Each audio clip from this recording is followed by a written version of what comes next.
Good evening, Sharpies. Today's episode is brought to you by moonshine. Moonshine.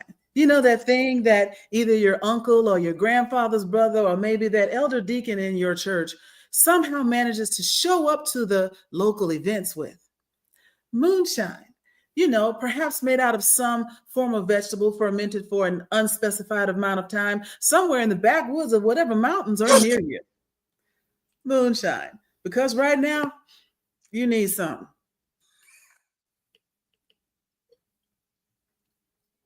I know that's right.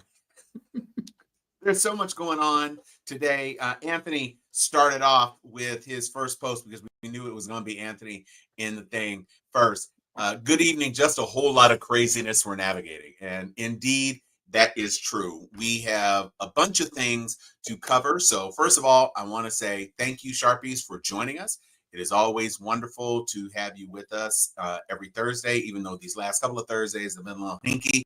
But we're good. We're back. And we thank you for the grace. I myself, speaking for myself last week, I was at my conclave. I was enjoying the fellowship. My frat brothers, got to see some folks I haven't seen in a while. Brothers I don't get to see all the time because we live in different parts of the country. But it was great to be able to fellowship with them, even in a place as hot as Phoenix. Phoenix is hot. We had some temperatures of 117 degrees while I was there.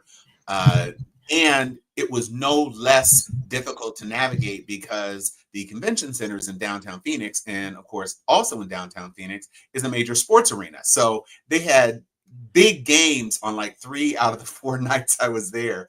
And so parking was crazy. There's stuff that used to be like $5 for a couple of hours. Now it's $35. Oh, no. $50.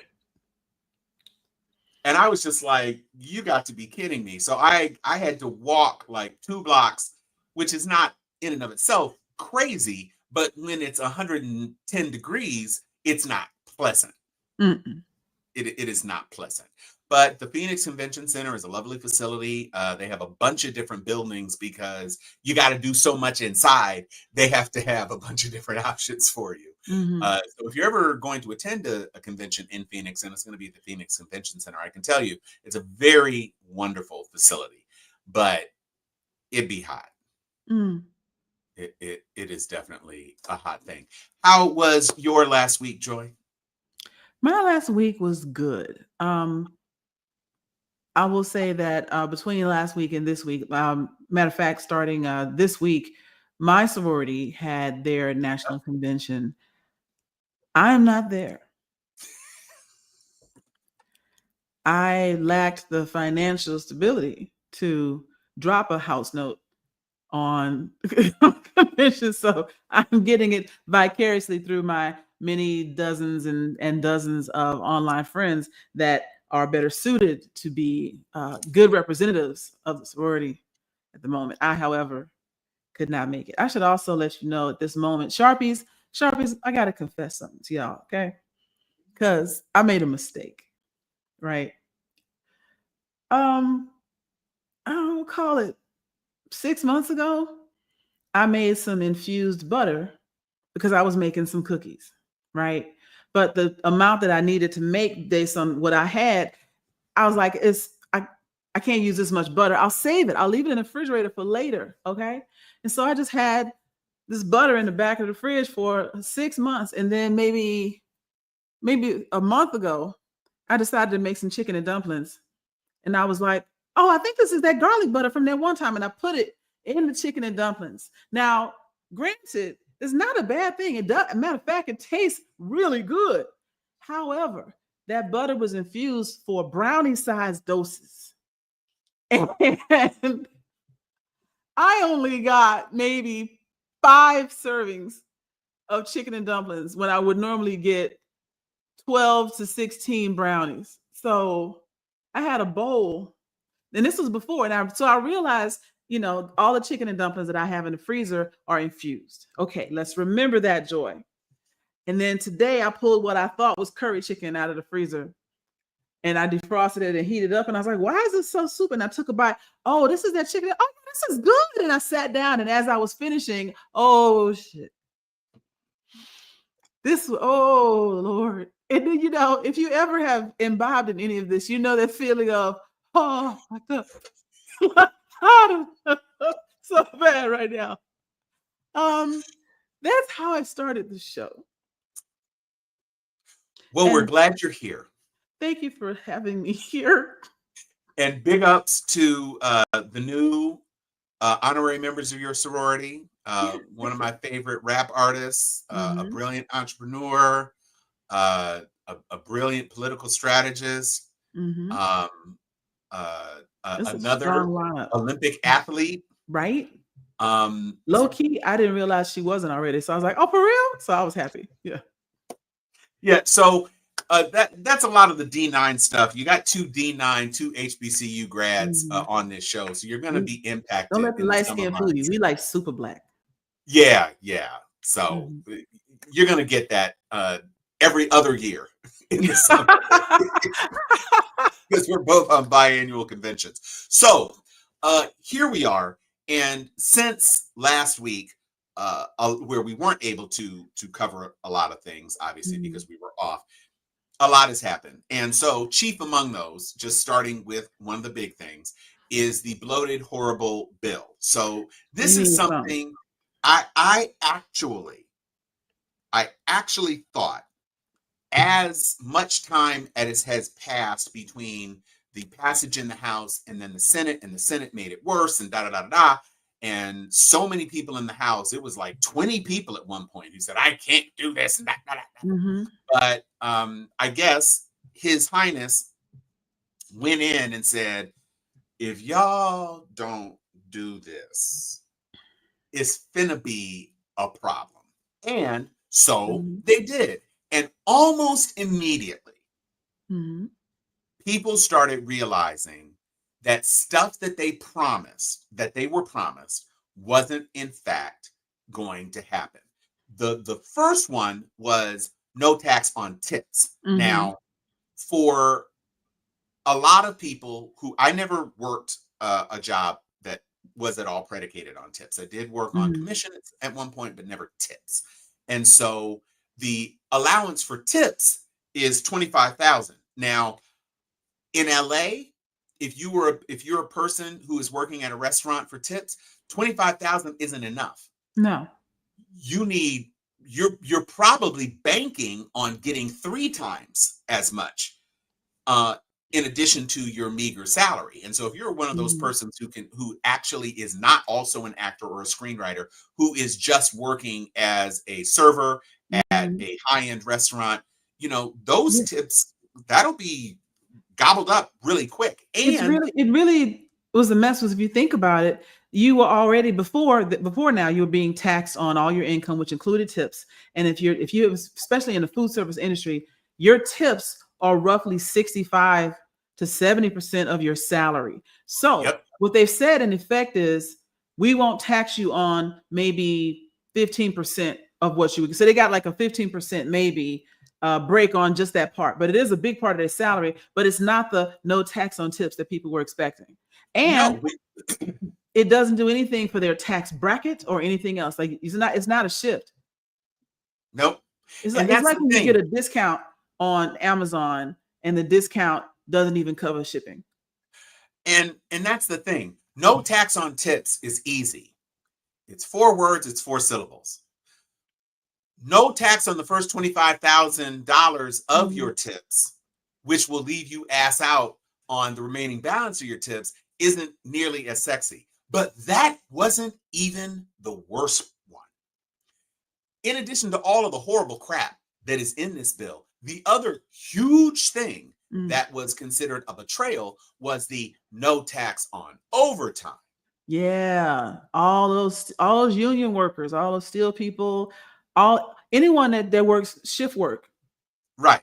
Yeah. And so the people in the oil fields of Texas, the people who were, all in the cattle ranchers, whatever it is, of the Midwest, all of y'all. All of these people, they heard no tax on overtime. They were like, That's the thing. Except that there's a Mm. similar cap, and the cap on overtime is more egregious than the tax on tips Right. for And the persons who make the majority of their money in overtime. There are people, longshoremen, whatever. There are people who were thinking, wow, I'm about to have all this money in my paycheck. And that's the other rub. You don't even get a bigger paycheck. You just get to write it off at the end, just like when everybody else does their taxes. So when you're eligible to do your taxes, right after you get your W-2s, if you file it right then, you can get some of that money back. But your paycheck, your actual paycheck that you take home, is not going to be impacted. You're not going to see it, and you're not going to feel it. And a lot of the people probably were figuring out different ways to jimmy jangle some of their overtime anyway. So whether or not this makes it a little bit easier, I don't know. It doesn't make up a significant portion of my income, so I can't call it. But people are not happy. Not to mention the I Social will tell Security thing you. that is also capped. I will tell you. I've heard this idea, and it's got legs. Is that when they are able to get a refund, and that refund is noticeably bigger than what they got before. Maybe not significantly, maybe it's only $250, but it's more. I got a bigger tax refund than I've ever gotten in 2026, right? Which bleeds into an election year. Oh, I remember, I got some money, even though they forget that they got betrayed because they got a shiny thing at the end. You know what I mean? Well, and Bob says both of those things are temporary, but the tax cuts for the wealthy are quote unquote permanent. Now, we know that there's nothing that's absolutely permanent. It's always unpopular to raise taxes, but if you cripple Citizens United and you raise taxes, then the billionaires aren't going to have as much ability to tell you. Well, yes, also no favors for pro gamblers. There's so much in this bill that people are getting sucker punched on that it's not surprising that there's a lot of malaise in the aftermath of the passage of the bill. Or, 4th of July, blah, blah, blah, blah, blah, blah, blah. And yet what we see is that it's not going to benefit you. And you people who voted for the people who voted for this, you're going to need to take that into consideration. Because here's the thing. Groceries aren't cheaper. Gas The is not people that cheaper. exactly. Gas isn't cheaper. The deportations that you thought were rapists and murderers are, the Your people who gardener that serve you're you gonna your miss food, now. your gardener, your nanny, a mom who used to carpool A to baby take with kids to cancer. school, babies with cancer, college students who were studying to be engineers. All of these people have been husbands and wives. People are just being swept away. I saw a Spouses story. of military personnel. Military personnel. Not only spouses, military people who enlisted in the army, in the armed forces to protect this country, being deported. I saw a story today about a woman who's married to an Iranian man, and supposedly he was deported because he was on a visa that indicated he was here to get married, and the government was claiming that he had not gotten married. Well, his wife is like, What you think hello. this is? Yeah. And she's pregnant with his baby. But of course, he's Iranian. And so even though she was a Trump voter, they were both Trump supporters. Oh. But he has been apprehended. And so that piece of the I was going to say 1-2 punch, but it's really like a 1-6 punch because you have the tax betrayals, you have the ICE stuff, and more on ICE in Florida. If you've heard the term alligator Alcatraz, put a pin in it. And another thing in our headline, the Epstein. So let's go on ahead and get into it. We started off with the tax. That's pretty much covered. There's so much more in that bill, so many more things that are going to prove to be problematic that it remains to be seen how it will tease out. But the very fact that these people did not take the time to re-examine the Senate version of the bill, which actually will put more people off of healthcare.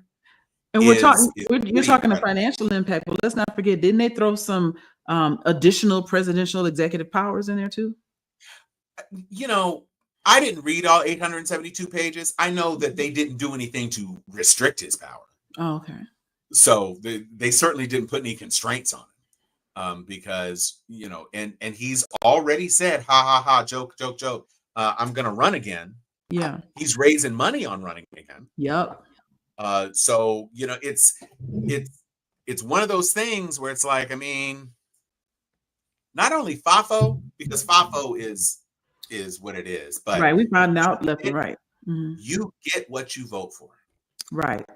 You absolutely do. And that was going back to Nikki Free's print with the burning building and everything. That's what that, for me, that's what that print symbolizes, is the people out there have fucked us all, right? And there's nothing I can do at this point aside from protect what I can for as long as I can, because it's burning down. So I might as well get me something, right? But I mean, the thing that gets me is people act like I've been seeing more and more Black people too. Like we need to organize. I know y'all say we resting, but the rest time is over. Sit your ass down, because the circumstances haven't changed. The reason that we decided to sit it out haven't changed. And I'm still believing that as bad as it gets, whenever the left or the Democrats or the Black people, whenever, however they want to call us, whenever we step in to salvage what's left, we'll get our hands slapped.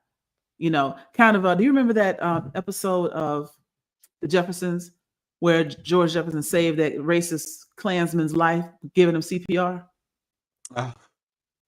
And this guy woke up after getting CPR, and his son, who was kind of Klansy, but now is indebted to a Black man, his son was like, "Dad, he saved your life." And the dad looks at the Black guy that saved his life and says, "You should have let me die." He died. Mm-hmm. And the reason I bring that up is for me, that's a Trump voter. They would rather us all perish together than all thrive together, because they hate to see me even have the potential for thriving, even if they are too. You know, I heard something similar to this. A friend of mine up in New Jersey said that she was considering another position, and she was talking to her boss about it, to be fully transparent, and then discovered that her boss had gone and tried to apply for the same position. Ain't that some shit? Wow. Talking about, well, you can have my role. If I get it, you can have my role. Well, first of all, I'm more qualified than you. That's why I don't want to work for you no more. Right. But she heard that her employee was trying for something and was like, I can get that, and tried to jump over her and say, well, you know, I'm her. She didn't say I'm her boss, but clearly on her resume would say, and I run this team. Right. That's dirty. That's so dirty. No, that's hella dirty. That's but actually it's not unusual. Oh no, it's diabolical. Mm-hmm. But not unusual. Not unusual. Actually, before I forget, because we know what's going on over here, let me say this while I'm thinking about it. There's a movie out now. Have you seen 40 Acres? Oh, we didn't talk about that? No, we didn't. Oh, 40 Acres is amazing. I will watch anything that Danielle Detweiler is in. Anything. I'm going to see it on Sunday, right? And so, just because I feel like he's about to get into it. Hey, wait. If you don't know about this movie, it's actually, I think it was made by a Canadian team. But it was shot in Canada. I know that. Shot in Canada. Because I don't care where you are in the United States. Even if you play fighting, they're not gonna let a black kid just shoot some white people over and over again. They're gonna feel a type of way about it. But that's what this movie is about. It is post-apocalyptic. Everything is dead, and so to survive, humans are having to go vegan, because there is no more meat. All the animals are dead, except white people decide they don't want to be vegan. They want some meat. And guess where they try to get it from? They turn straight cannibal and start coming after Black folks, which is why, you know, if I understand that all the white people are cannibals, shoot on sight. Why would I don't need to talk to you. Okay. I don't want to get into spoilers. What I will say is that that's a slight mischaracterization of what it is. But it ends up there. for sure. But there is the heart of this story to me is how the core family at the center of the story is a blended family of a Black woman who is the descendant of enslaved people who escaped to Canada and have owned their farm since emancipation, and her Oglala husband and his daughter from a previous relationship, and then they have I want to say they have 2 kids together.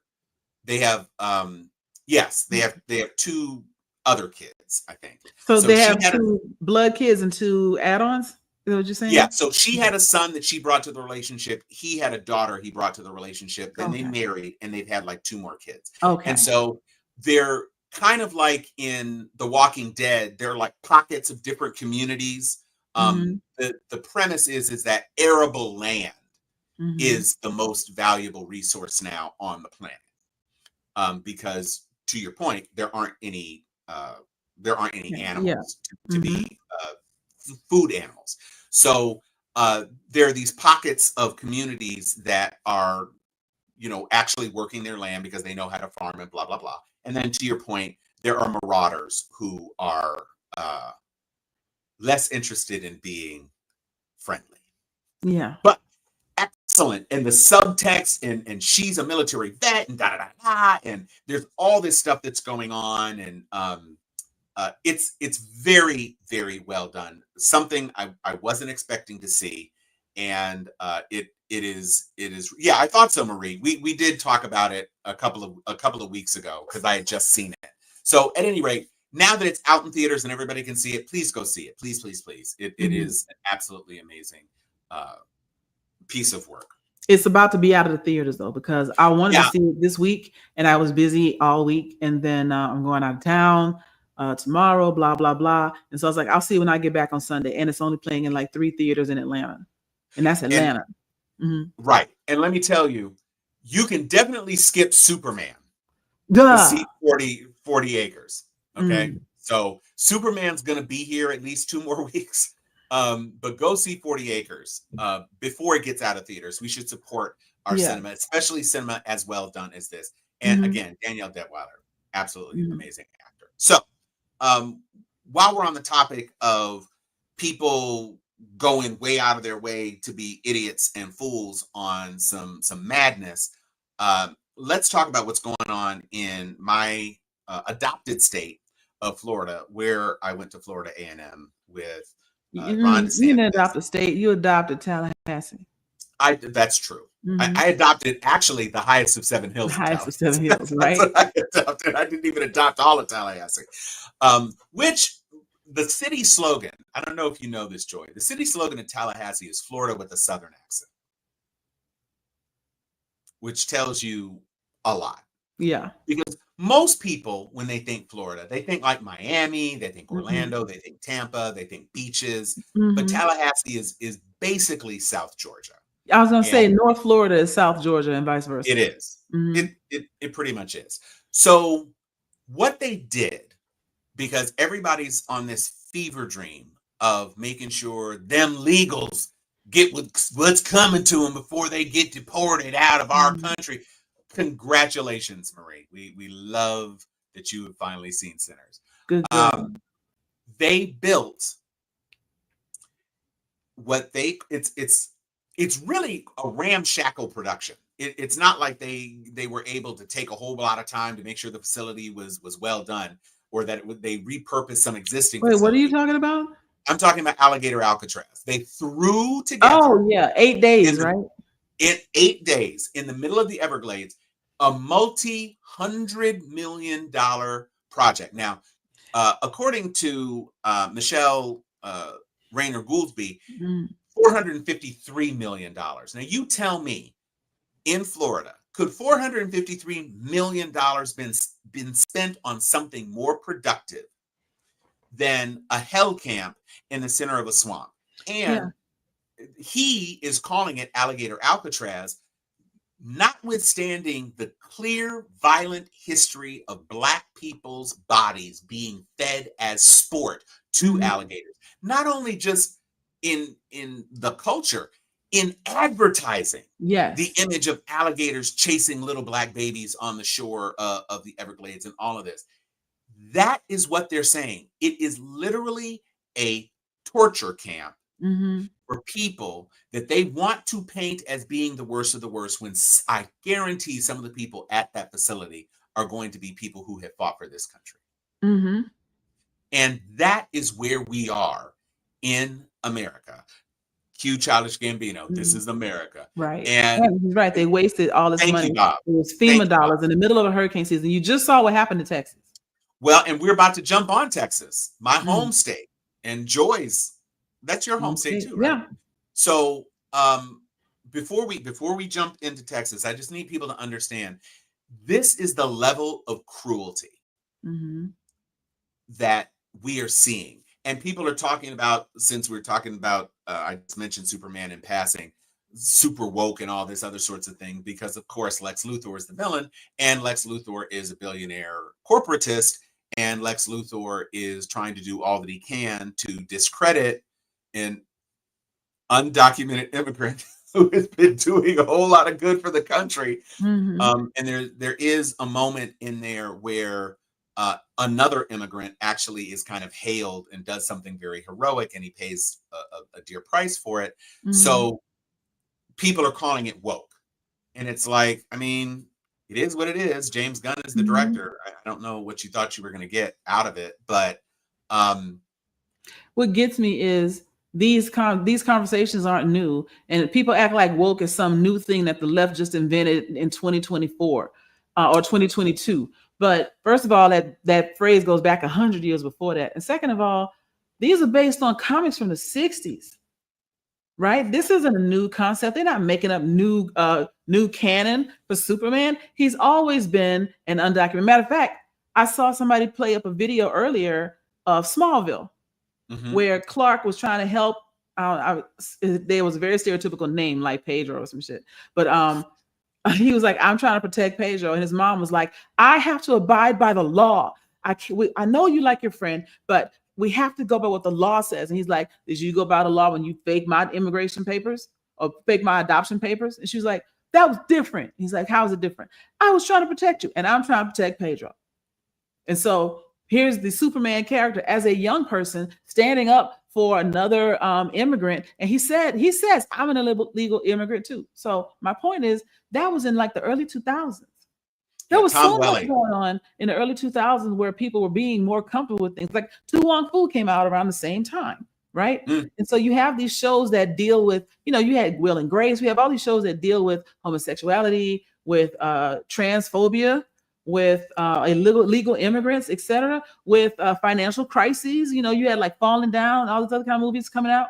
So for people to act like, wow, they made Superman an immigrant. He's always been. And the people that are complaining are the ones that either always made themselves the hero in whatever comic book they were reading, and it was them, or didn't read comics at all. People act like Superman was invented for Christopher Reeve. Right. And one of the things that I think is interesting is that, but Superman is white. And so in the same way that the Afrikaners were embraced before people realized that they're scammers and weren't actually farmers and, came over here and ate up your couch and ate up all your potato chips for a year. Ate all your potato chips, took all your good streaming, put 17 more accounts on Netflix, all of that. Right. Because in the earliest days of the Superman mythos, Krypton was a world of unlucky white folks. And the mama and the daddy put that little boy in a rocket and sent him across space. Like Moses. And, they had cute little costumes, and it was just like Earth, except it was Krypton. So it was a lot of white people and fancy and an advanced civilization. He comes to Earth. By the time the Donner Superman movie came out, Krypton was a cold, technocratic place, and they all dressed in black and white, and it was hard edges and ice pillars and all this other sort of stuff. And now the world was being destroyed. But everybody, it was a lot colder. Guilty. guilty. It wasn't the touchy-feely, Right. and the Kents find him on Earth, and then he's raised in Smallville, Kansas, blah, blah, Mhm. blah. And he's the ultimate fantasy. He's the strongest person on the planet. Mhm. All these amazing powers. He can even turn back time. And look, he looks like me. So that's a great affirming thing. Well, fast forward, now we have a situation where the complexities of in particular, the immigration issue are at top of mind for everyone. True. And the fact that James Gunn has chosen he does lean into, in one of the speeches, he leans into Superman being an immigrant, but he also champions a particular character who is not a part of the Superman mythos at all, but specifically created for this film.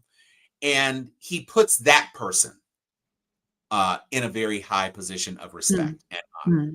And so you'll see it when people see it. They'll understand what I'm talking in about. about 3-4 months when it hits streaming for free. Yeah, it'll be, so Warner Brothers is HBO. It'll be on HBO Max. Okay.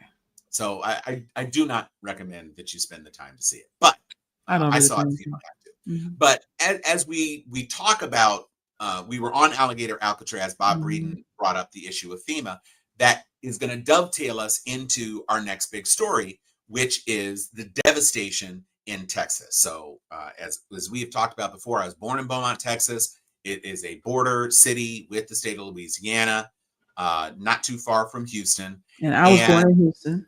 And Joy was born in Houston. And what we experienced this last week, I couldn't even believe it. I was at Conclave, and they were like, "Did you see what happened with Texas?" And I said, "No, what's going on?" And they said, "Well, there was some flooding." And I was like, "Oh, okay." But when I saw the video of the wall of water sweeping through towns, taller than houses, it looked like a tsunami. It was, the fact that it was going on, a couple of states over from me, I couldn't wrap my head around it. I was absolutely blown away. The fact that 25 feet of water swept through and accumulated in a matter of hours and blew through the levees and all of that, and that's FEMA money. And Christy, and for the governor to say, we can't help you. I don't know what to do. And then to try to say, oh, this is because they didn't warn us. They probably were hired by Biden at one point. Well, if half of them hadn't been fired by Trump, y'all would have got warned. And they told y'all this would happen. Either I have something in my eye, or the chicken and dumplings makes me believe there's something in my eye. I don't know. We're going with something in your eye. And to Anthony's point, the floodwater rushed in without a blink. It was just, all of a sudden it was there. And literally, because this happened at night, it happened late at night. Literally, the person who would have received the message, "Y'all, something's coming," that person was not on duty because they were fired. And meanwhile, because Kristi Noem set up FEMA in such a way that any expenditures over $100,000 had to be personally signed by her, while she was doing selfies and asking which picture looked better on her social media, they literally did not and could not access the funds that should have been available to them immediately, because she's trying to hold a pen on $100,000 expenditures. And let's not get into the toll on human life. The last time I checked, it was more than 100 people and more than 120 people missing, including several dozen young girls at a camp. And when I just saw a map of how close the camp was to the flood zone, because there was a flat open land. It was literally right there, like the levee bordered Camp Mystic. And I mean, swept away. Politicians' kids, because it's a Christian girls' summer camp. So, it's one of those things where, of course, our daughter was at Camp Mystic, And so people are still missing. It is a tragedy on a huge scale. And because of the incompetence of the administration and their incessant desire to pass the buck and move the ball and shift focus and all of these other sorts of things, we are at a point where Florida, what y'all looking at? You think that ramshackle foolishness that you built in the Everglades is hurricane resistant? They know it's not. They've already said it's not safe. And so you've got hundreds of people there. What if something, I mean, now granted, tropical storms don't come on the same way flash flooding does. So a tropical storm, you'll see it developing in the Gulf. And so, but if you need to move those people because you don't have a safe facility, where are you going to move them to? Let me help you understand the flaw in the sentence you just said. Well, okay. You said if you need to move those people because they're in a flood zone, and need is the problem. They don't need to do anything. They should.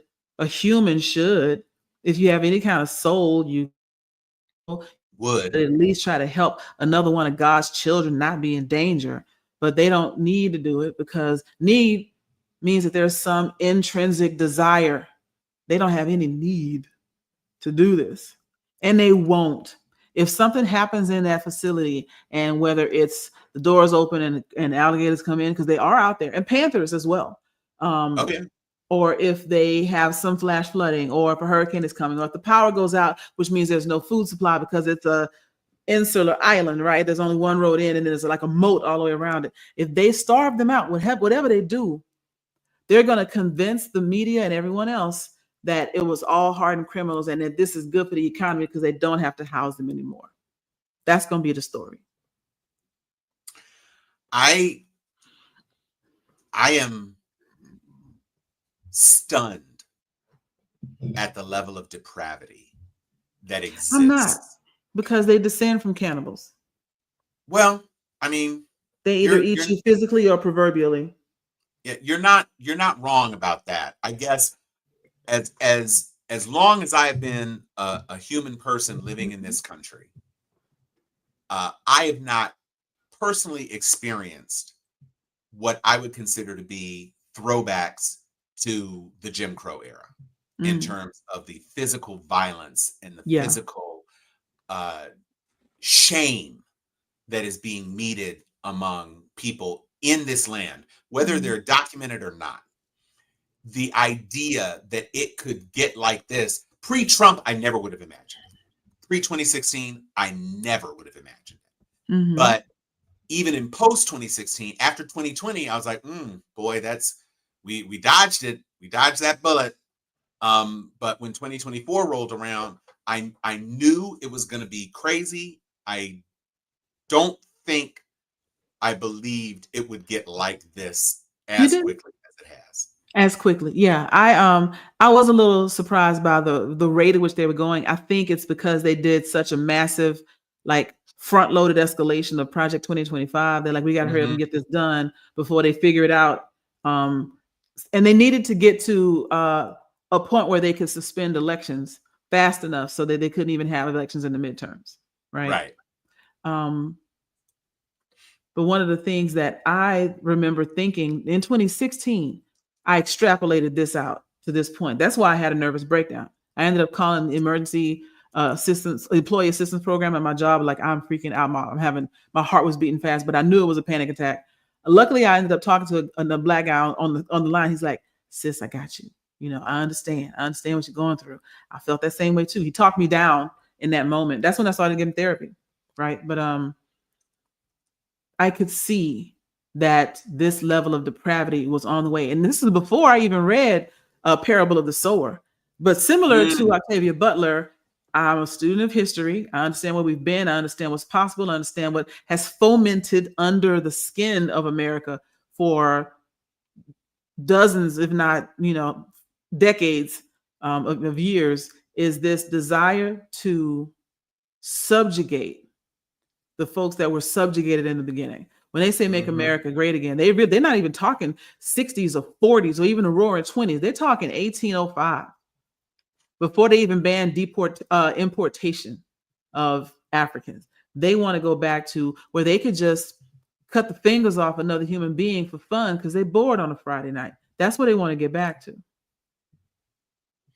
I saw. I don't know if you noticed. This is starting to come out because we started to have more scientists that give a damn about culture, and actually have scientific degrees. That a lot of the lore about foreign lands and all this thing around like human sacrifice to the volcanoes and all that kind of stuff, none of that was true. Right? They may have an altar and it may have some blood stains on it, but more than likely it's where they slaughtered a pig or a cow or a goat or whatever for a feast, not necessarily for a human sacrifice. And there's no evidence of a lot of this. However, the imaginations of the people that came up with this, why would you look at that and go immediately to they must be sacrificing not only humans, but virgins all the time, right? But then when you think about the history of like European descendant people by themselves, it's a whole lot of torture in their past. Oh, yeah. And that torture doesn't really exist in other places. Like, yeah, we got war, we got, prisoners of war that are treated poorly. You might get slashed across the neck or something, or you get stabbed outright and left to die, right? Or you're made an indentured servant. But just this whole, I'm going to torture you until you say the lie that I want you to say. That propaganda machine has been working for a long time. I want you to say the lie that I want you to say. Otherwise, I'm going to keep shaving bits of skin off you and put you in this Iron Maiden. I'm going to flay you alive with a cat of nine tails. All of that stuff is European. And so, no, it doesn't surprise me that they would be this cruel because they're miserable by nature and they want to make other people miserable. It makes them, that's Schadenfreude, it makes them happy to see other people suffer so they can say they're suffering worse than me. I'm better. That's where it ends.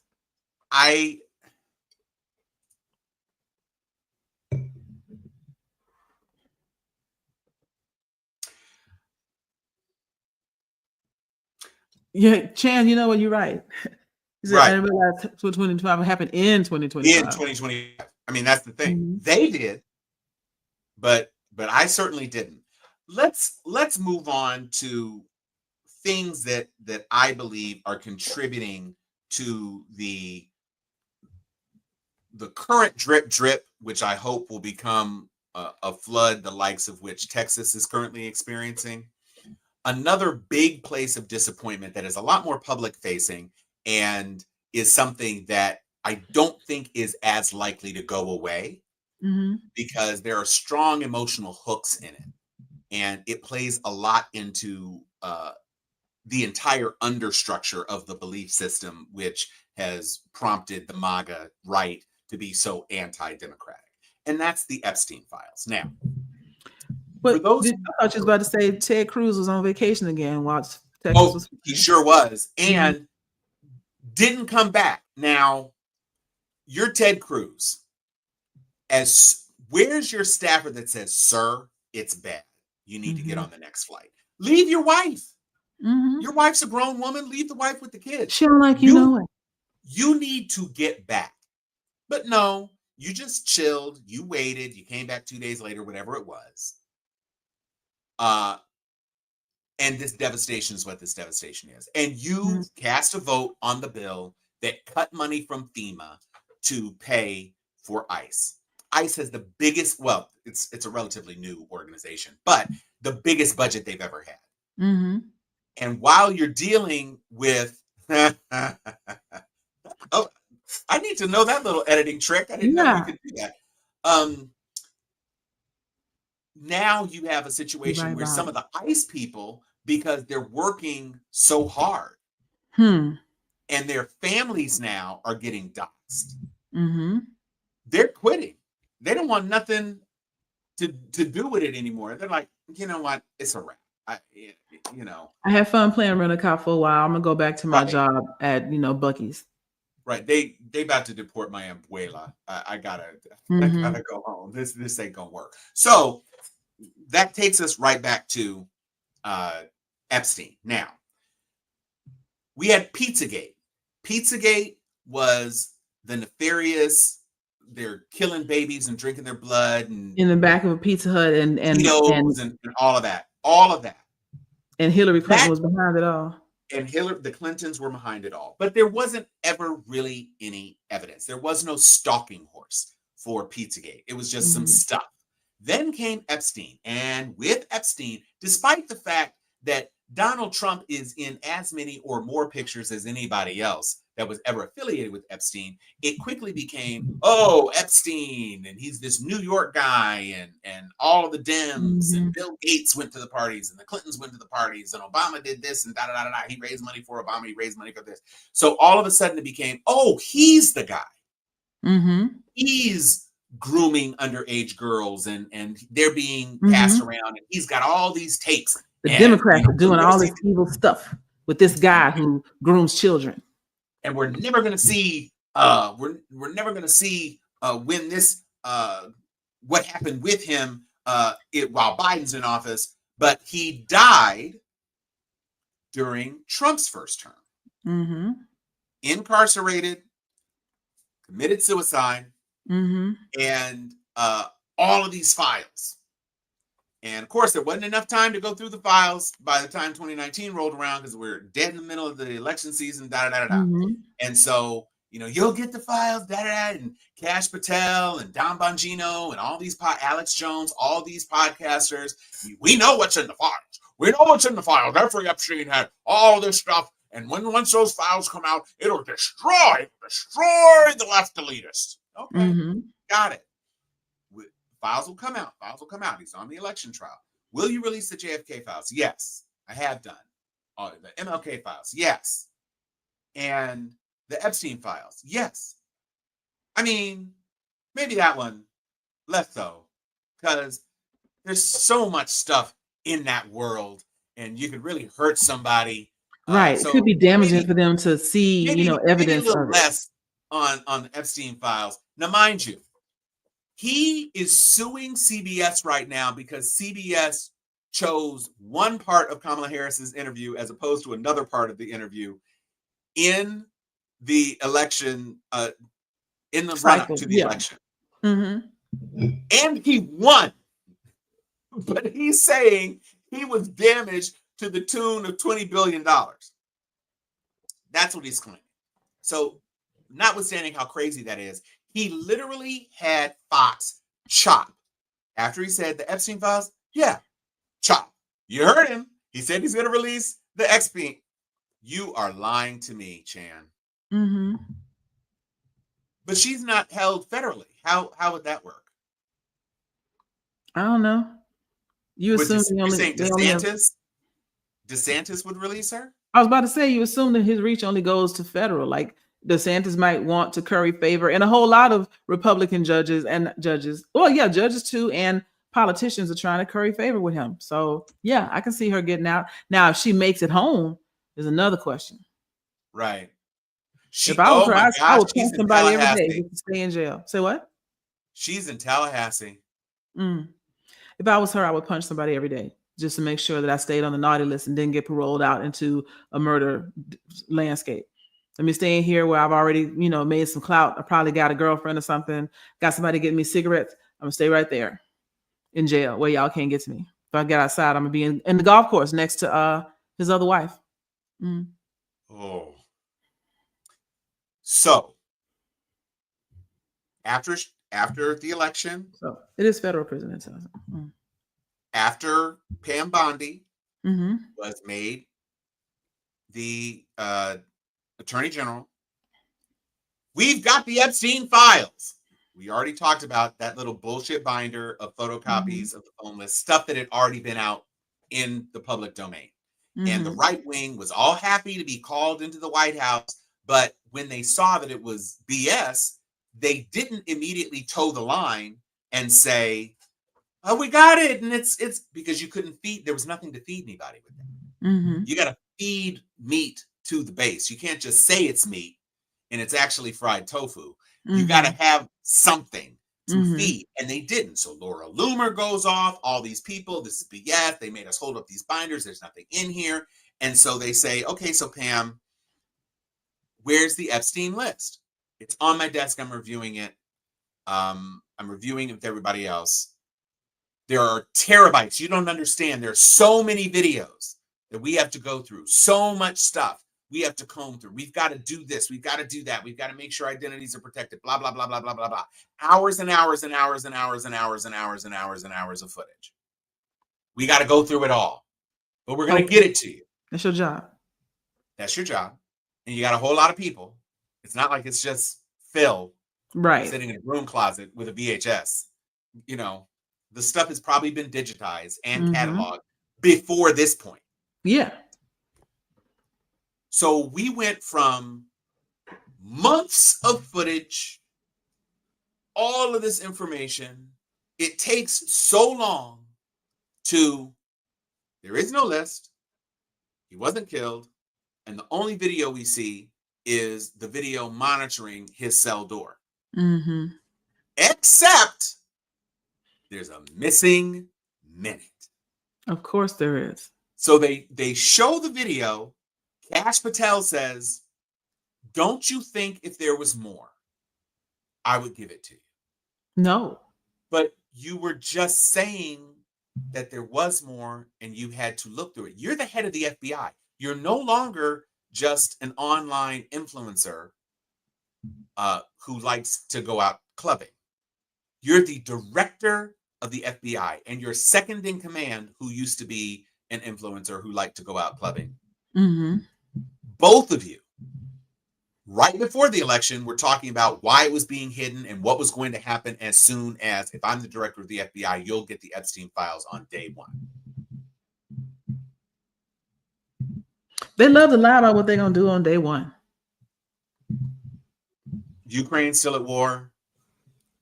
And now the right is supposed to buy that the lie they have been told since before Trump was even in office.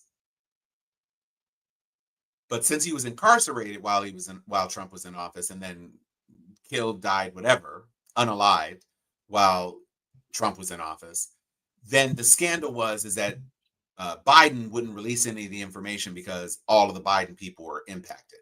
And now that Trump is in charge, you still can't release anything. Because he's the thumbnail for most of the videos. Yeah. Chan, I swear to God. This might work. Because you remember, it reminds me of Chuck Hobbs' client that couldn't stand for a girl to be on the stand saying that he didn't have no game. And he had to say, I do got game. And that's how he ended up in prison. But that's the thing. If there's video, it can't be about the stroke because he knows that his little mushroom probably wasn't even captured on film. No. But I love the thought. I love the idea behind it. He's just out there just chafing women. That's all he's doing. It's kind of, I'm sure it's uncomfortable. Crazy. It is crazy where we are, that every single thing that he has talked about, all the rationales, and we didn't even touch tariffs. 90 deals in 90 days turned into 0 deals in 90 days and counting. And now I just don't want to do the work. We're just going to send a letter. We're just going to let people know how much they're going to have to pay to do business with us, because that's going to work. No new manufacturing infrastructure. And we don't have any monopoly on anything. There's nothing that the United States has that somebody else doesn't also have, and that they're willing to work with them and not cause all these crazy tariffs. We're in an abusive relationship, and the tariffs are how he is isolating us from the rest of our family. Now we have no friends and no family. We're stuck with him to depend on him for everything. And then he's going to start rationing out, orders and beatings. And that's all it's going to be. Do this or I'll kill you. You look what you made me do to you. It's your fault.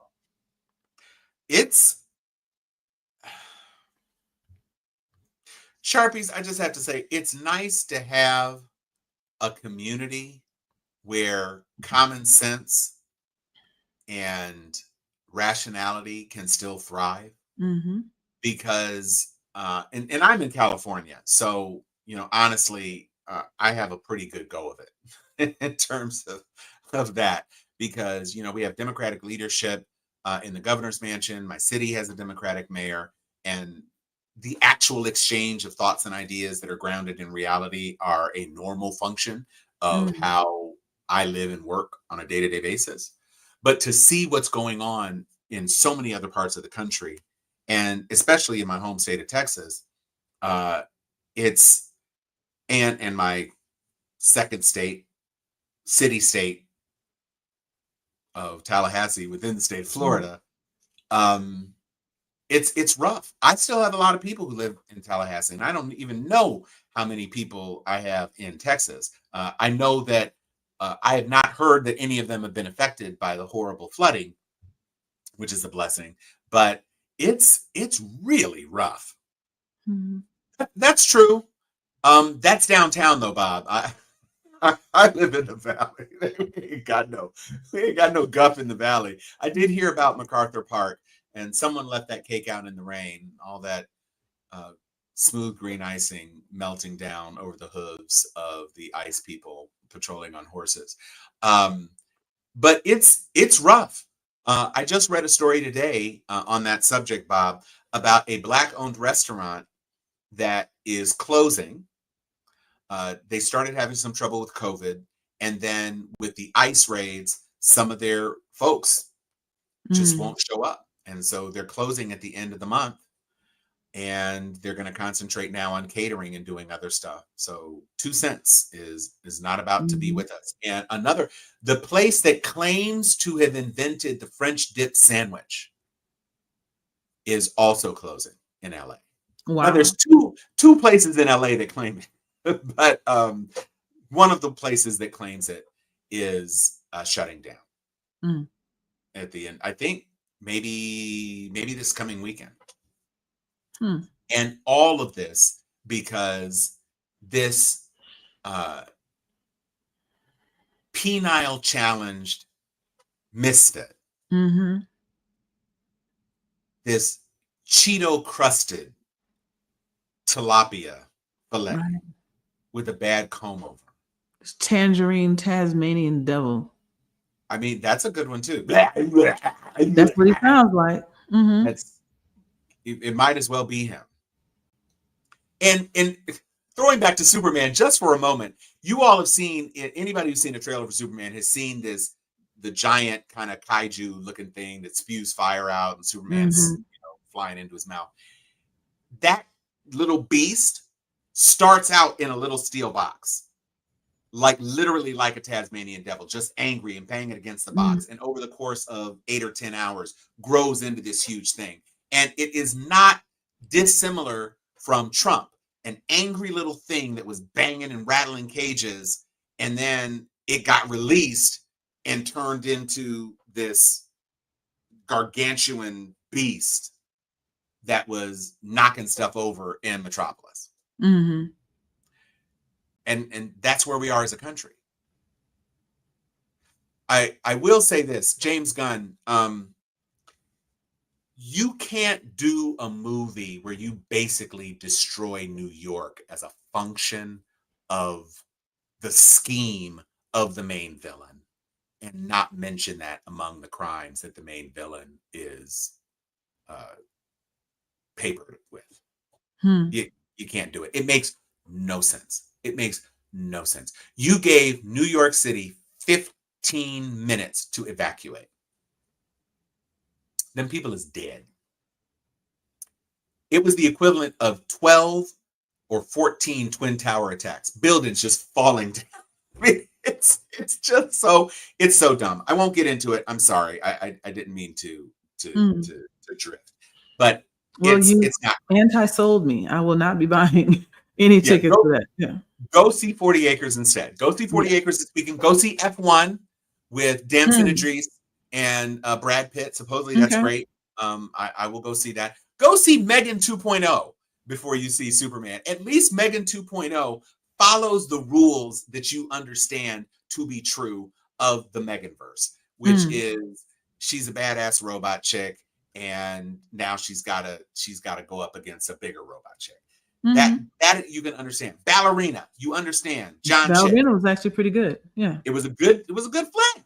It follows the rules that you know about the universe. Superman does not. Superman does not. And I'm convinced that crypto has rabies. Wow. So with that said, Joy, do you have anything else? Are you going to go in for another portion of chicken and dumplings before you go to sleep? I cannot eat another. And the sad thing is, now I got the munchies. I can't eat no more because I'll be dosing myself again. So that's a vicious cycle. So I'm about to eat toast and water. My mouth is so dry right now. It's ridiculous. Don't put any butter on the toast. Oh, I use all the butter. Okay, and dumplings. That's good. It's the dumplings that's in there. Yeah, the dumplings, because those are dough. So you use the butter in the dough. But of course, to simmer through all of it. It's really delicious, though. I made a really good batch. Sure. You can send the recipe. So with that, I will say, folks, be safe. Prayers for the people in Texas. Yes. Especially the ones who didn't vote for this and who are living with the consequences of being in a state where too many people did. God bless the people who are investigating election fraud in New York. Hopefully it will spill into other states and we can have something that actually can happen before the midterms. That would be great. Also, all of the people who are standing up and challenging GOP people. Boebert is facing a challenge from a military vet who is not afraid to talk shit. Boebert, who didn't even have a GED until she ran for office for the first time, and is because all you had to do is be kind of pretty or look like they could get it. That's all you needed to be. Yeah, or give handies and Beetlejuice. So this is where we are. We do not need to be here. So I just want you all to be safe, be strong, keep doing what you can do, organize where you can, spread light and truth where you can, and continue being a part of the Steel Sharpens Steel family. We love you. We treasure our interactions with you. And since Joy hasn't opened her eyes in the last 45 seconds, I'm going to say, I'm Tom Cunningham. I'm Joy Stevens. And this is Steel Sharpens Steel. Love you guys.